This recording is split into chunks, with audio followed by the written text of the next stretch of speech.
ကဘာဦးချမ်းအခန်းကြီး31ထိုအခါလာဗန်သားတို့ကငါတို့ဖခင်ဤဥစ္စာရှိသမျှကိုယာကုပ်သည်ယူသွားလေပြီတကားငါတို့အဖဤဥစ္စာအားဖြင့်သူ၌ဤမည်သောစည်းစိမ်ရှိသမျှသည်ဖြစ်လေပြီဟုဆိုကြသည်ကိုယာကုပ်ကြား၍လာဗန်ဤမျက်နာကိုကြည့်သောအခါရှေ့ကကဲ့သို့မဟုတ်ခြားနားသည်ကိုသိမြင်၏ထာဝရဘုရားကလည်းတင်ဤဘိုးဘနေသောပြည်တင်ဤအမျိုးသားချင်းထံသို့ပြန်သွားလော့ငါသည်တင်ဖက်၌ရှိနေမည်ဟုယာကုပ်အားမိန့်တော်မူ၏ယာကုပ်သည်လူကိုစေလွှတ်၍ယာခေလနှင့်လေအာကိုတိုးစုရှိရာတောသို့ခေါ်ပြီးလျှင်တင်တို့အဖဤမျက်နာသည်ငါ၌ရှိကကဲ့သို့မဟုတ်ခြားနားသည်ကိုငါသိမြင်၏သို့တော်လည်းငါအဖဤဖျားသခင်သည်ငါဖက်၌ရှိတော်မူ၏တင်တို့အဖဤအမှုကို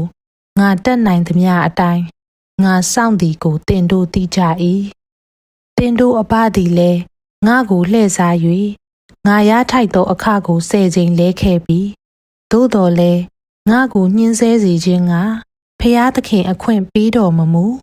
သူကပျောက်သောအကောင်တို့သည်တင်ဤအခဖြစ်စေဟုဆိုလျင်သိုးစိတ်ရှိသမျှတို့သည်ပျောက်သောအကောင်တို့ကိုမွေးကြ၏ကြားသောအကောင်တို့သည်တင်ဤအခဖြစ်စေဟုဆိုလျင်သိုးစိတ်ရှိသမျှတို့သည်ကြားသောအကောင်တို့ကိုမွေးကြ၏ထိုသို့ဘုရားသခင်သည်တင်တို့အဖဤတလိษံတို့ကိုနှုတ်၍ငါအားပေးတော်မူပြီးထိုတလိษံများတို့သည်ရှက်တင်ကြသောအခါငါမျှော်ကြည့်၍တရိษံမတို့နှင့်ပေါင်းဖော်သောတရိษံအထီးတို့သည်အပြောက်အကြားမှစ၍အထွေထွေသောအဆင်းရှိကြောင်းကိုအိမ်မက်၌ငါမြင်ရ၏ဖျားသခင်ဤကောင်းကင်တမန်ကလည်းယာကုပ်ဟုအိမ်မက်၌ငါကိုခေါ်လျင်အကျွန်ုပ်ရှိပါ၏ဟုငါထူ၏သူကလည်းမျှော်၍ကြည့်လော့တရိษံမနှင့်ပေါင်းဖော်သောတရိษံအထီးရှိသမျှတို့သည်အပြောက်အကြားမှစ၍အထွေထွေသောအဆင်းရှိကြ၏အကြောင်းမူကားတင်၌လာဗန်ပြုသမျှတို့ကိုငါမြင်၏ငါကတင်သည်မှတ်တိုင်ကိုစီလောင်း၍ငါ၌သစ္စာပြုရာဘေတလအရက်ဤဖျားဖြစ်၏ယခုထ၍ဤအရက်မှထွက်သဖြင့်အမျိုးသားချင်းတို့နေသောပြည်သို့ပြန်သွားလော့ဟုငါအားမိန့်တော်မူ၏ဟုယာကုပ်သည်ကြားပြောပြီးလျှင်ယာခေလနှင့်လေအာတို့ကအကျွန်ုပ်တို့သည်ကိုအဖဤအိမ်နှင့်အဘယ်သို့ဆိုင်သနည်းအဘယ်သို့အမွေခံရသေးသနည်းသူသည်ကျွန်ုပ်တို့ကိုတကြွတနိုင်ငံသားကဲ့သို့မှတ်တတ်သည်မဟုတ်လောကျွန်ုပ်တို့ကိုရောင်းစားခဲ့ပြီတကားကျွန်ုပ်တို့အဖမှဖျားသခင်ရုပ်သိမ်းတော်မူသောစည်းစိမ်ရှိသမျှသည်ငါတို့ဥစ္စာငါတို့သားသမီးများဥစ္စာဖြစ်၏သို့ဖြစ်၍ဖျားသခင်မှားထားတော်မူသည့်အတိုင်းယခုတွင်ပြုပါလော့ဟုပြန်ပြောကြ၏ထိုအခါယာကုပ်သည်ထား၍မိမိသားမယားတို့ကိုကလအုပ်ပေါ်မှစီးစေ၏မိမိတရိษံဒီဟုသောဗဒနာယံအရက်၌ရသောတလိษံရှိသမျှတို့နှင့်ရတတ်သမျှသောဥစ္စာတို့ကိုဆောင်ယူ၍အဖဣဇက်နေရာခါနန်ပြည်သို့ခရီးသွားလေ၏လာဗန်သည်သိုးမွေးကိုညှက်ချင်းကအခြားတစ်ပါးသို့သွားခိုက်တွင်ယာခေလသည်သူ၏တည်တဲ့ရုပ်ထုတို့ကိုခိုးယူလေ၏ယာကုပ်သည်မိမိပြေးမိအကြောင်းကိုမကြားမပြောဘဲနေ၍ရှုရိလူဖြစ်သောလာဗန်ကိုပရိယေအားဖြင့်နိုင်လေ၏ထိုသို့မိမိဥစ္စာရှိသမျှပါလျက်ပြေးသွား၍မြစ်တစ်ဖက်သို့အလျင်အမြန်ကူးပြီးလျှင်ဂိလက်တောင်ကိုရှေ့ရှုပြုလျက်ခရီးသွားလေ၏ယာကုပ်ပြေးကြောင်းကို3 ရက်မြောက်သောနေ့၌လာဗန်ကြားသည်လျှင်ညီအကိုတို့ကိုခေါ်၍9 ရက်ခရီးလိုက်သဖြင့်ဂိလက်တောင်ပေါ်မှမိလေ၏ဖျားသခင်သည်ရှုရိလူလာဗန်စီသို့ညအချိန်တွင်အိမ်မက်၌ကြွတော်မူ၍သင်သည်ယာကုပ်အားကောင်းမကောင်းကိုမပြောနှင့်သတိပြုလောဟုမိန့်တော်မူ၏ထိုအခါယာကုပ်သည်မိမိတဲကိုဂိလက်တောင်ပေါ်မှဆောက်နှင်ပြီးလာဗန်သည်လိုက်၍မိသောအခါမိမိညီအကိုတို့နှင့်တကွထိုတောင်ပေါ်မှတဲကိုဆောက်လေ၏လာဗန်ကလည်း တင်သည်အဘယ်သို့ပြုသည်နည်းစစ်တိုက်ရာ၌ဖမ်းမိသောသူတို့ကိုတိမ်းသွားတကဲ့သို့ငါကိုလှည့်စား၍ငါသမီးတို့ကိုတိမ်းသွားလေပြီတကားငါကိုလှည့်စား၍အဘယ်ကြောင့်တိတ်ဆိတ်စွာထွက်ပြေးသည်နည်းငါသည်ပျော်မွေ့ခြင်းကိုပြု၍တချင်းဆိုလျက်ပတ်တာနှင့်စောင်းတီးလျက်တင့်ကိုလွတ်လိုက်စေခြင်းကအဘယ်ကြောင့်ငါကိုမကြားမပြောဘဲနေသည်နည်းငါသားသမီးတို့ကိုငါနမ်းစေခြင်းကအဘယ်ကြောင့်အခွင့်မပေးသည်နည်းတင်သည်မိုက်စွာပြုလေပြီတကားယခုတင့်ကိုငါညှင်းဆဲနိုင်၏သို့တော်လည်းမနေ့ညမှာတင်ဤအဖကိုးကွယ်သောဖျားသခင်သည်ကြွလာ၍ယာကုပ်အားကောင်းမကောင်းကိုမပြောနှင့်တတိပြုလောဟုငါအားမိန့်တော်မူ၏ယခုမှ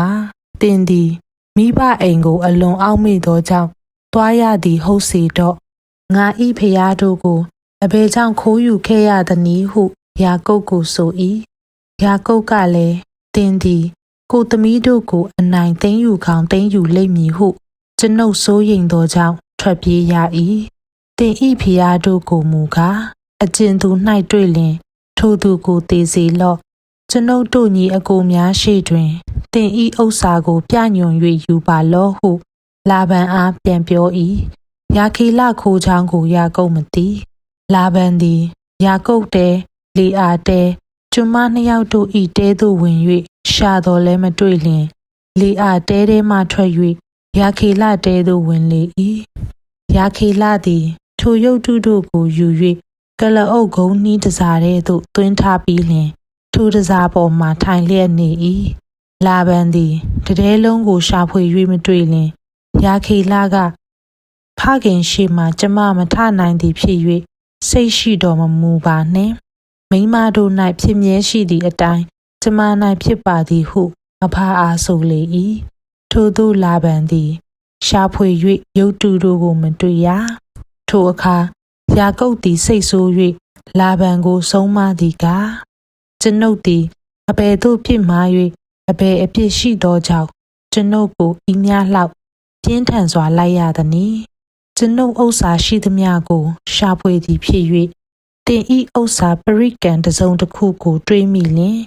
တင်ဤညီအကိုကျွန်ုပ်ညီအကိုတို့ရှိတွင်ဤအရက်၌ထားပါသူတို့သည်ငါတို့နှစ်ယောက်ဆက်ကြားမှစီရင်ပါစေကျွန်ုပ်သည်တင့်ထန်၌အနှစ်20ပတ်လုံးနေရာတွင်တင်ဤတိုးမှစိတ်မတို့သည်ဝမ်းပိုးမပြတ်စိတ်ထီတိုးတီတို့ကိုကျွန်ုပ်မစားတားရဲကြိုက်တတ်သောအကောင်ကိုတင့်ထန်သို့ကျွန်ုပ်မဆောင်ခဲကိုအရှုံးခံရ၏နေ့မှခိုးသည်ဖြစ်စေညမှခိုးသည်ဖြစ်စေတင်သည်ကျွန်ုပ်တွင်အစာတောင်းလေးရှိ၏နေ့အချိန်၌လည်းနေဘူးကို၎င်းညအချိန်၌လည်းနှင်းခဲကို၎င်းခံရပြီအိပ်ပြက်ခြင်းကိုလည်းခံရပြီထို့သောကျွန်ုပ်သည်အနှစ်20ပတ်လုံးတင်ဤအိမ်၌နေ၍တင်ဤသမီး2ယောက်အတွက်ကြောင့်14နှစ်သိုးစိတ်တို့အတွက်ကြောင့်6နှစ်အစေခံရပြီတို့ရာတွင်တင်သည်ကျွန်ုပ်အခကို10ချိန်လဲပြီတကားယခုလဲကျွန်ုပ်အဖဤဖျားသခင်အာဗြဟံဤဖျားသခင်ဣဇက်ဤကြောက်ရွံ့ရာဖျားသည်ကျွန်ုပ်ဖက်၌မရှိလျင်တင်သည်ကျွန်ုပ်ကိုဧကန်အမှန်လက်ချီလွတ်လိုက်လိမ့်မည်တကား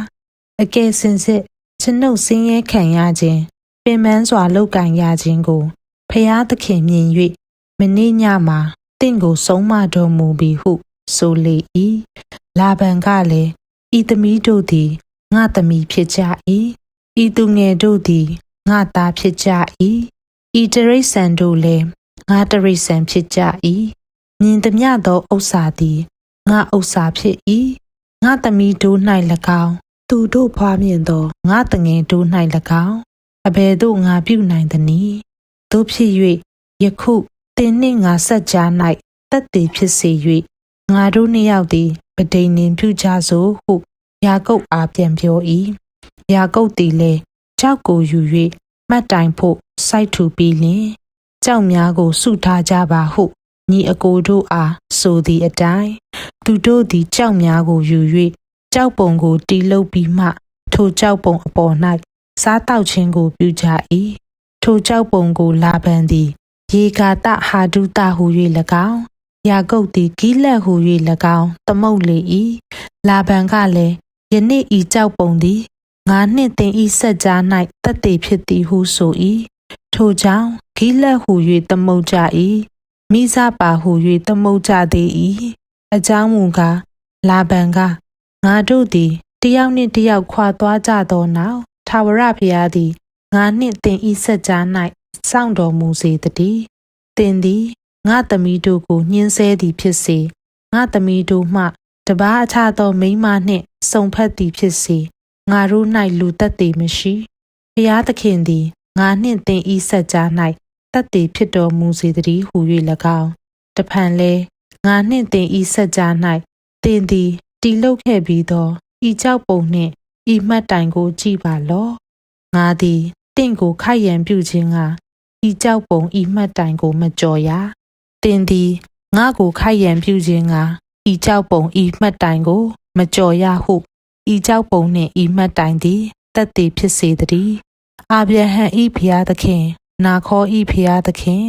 တင့်အဖဤဖျားသခင်သည်ငါတို့ဆက်ကြား၌စီရင်တော်မူစေတည်းဟု၍၎င်းယာကုပ်အားဆို၏ယာကုပ်သည်လည်းမိမိအဖကြောက်ရွံ့ရာဖျားကိုတိုင်တယ်၍ကျိန်ဆိုခြင်းကိုပြုလေ၏ထိုအခါယာကုပ်သည်တောင်ပေါ်မှရစ်ပူဇော်၍ညီအကိုများကိုအစာစားစေခြင်းကခေါ်ဖိတ်သဖြင့်သူတို့သည်စားတောက်၍တောင်ပေါ်မှညကိုလွန်စေကြ၏နနက်စောစောလာဗန်ထ၍မိမိသားသမီးများကိုနမ်းလျက်ကောင်းကြီးပေးပြီးမှမိမိနေရာပြည်သို့ပြန်သွားလေ၏ဒီနေ့ဖတ်ရှုခဲ့တဲ့ကပ္ပဦးကျမ်းအခန်းကြီး31ထဲမှာကျမအတွက်ထင်ရှားတာကတော့ဘုရားသခင်ရဲ့လမ်းပြမှုအတိုင်းယာကုပ်ကလာဗန်ရဲ့အိမ်ကနေစွန့်ခွာပြီးမိသားစုနဲ့အတူပြန်လည်ထွက်ခွာခဲ့တာပဲဖြစ်ပါတယ်။ဒီခန်းကနေဘုရားသခင်ကကိုရောကိုယုံကြည်ကိုးစားသူတွေကိုအမြဲတမ်းကွယ်ကာစောင့်ရှောက်ပြီးလမ်းပြတော်မူကြောင်းကိုသင်ယူရပါတယ်။ဒီနေ့မှာအတူတကွဖတ်ရှုနားဆင်ပေးတဲ့အတွက်ကျေးဇူးတင်ပါတယ်။မနက်ဖြန်မှာကပ္ပဦးကျမ်းအခန်းကြီး32ကိုဆက်လက်ဖတ်ရှုကြပါမယ်။ဘုရားသခင်ရဲ့ညီသက်ခြင်းကောင်းကြီးမင်္ဂလာနဲ့မြတ်တာတော်ဟာနားဆင်ကြသူအရောက်ချင်းစီတိုင်းအပေါ်မှာအစဉ်မြဲတက်ရောက်တည်ရှိနေပါတယ်။နှုတ်ဆက်ပါတယ်ရှင်။